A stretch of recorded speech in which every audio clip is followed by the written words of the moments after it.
Bzzt, rádi bychom vám představili novou knihu o hmyzích kamarádech. Kniha se nazývá Drápčíkova pouť. Napsala Ludmila Selingerová. O kreativní výtvarné zpracování se postarala Eva Delrisko-Koupová a Johana Selingerová. Kniha je velmi zábavná A dobrodružná.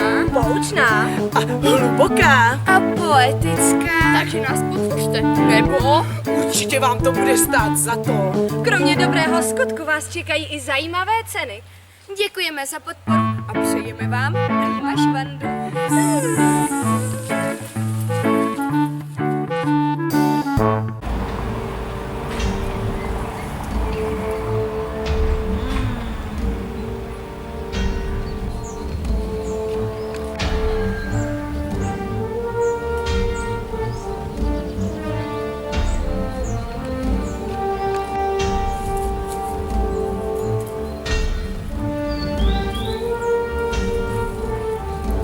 Od domu drž se raději zpátky a neodcházej ze zahrádky.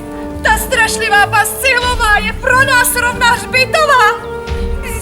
Zpět nevrátil se jediný do svojí rodné květiny.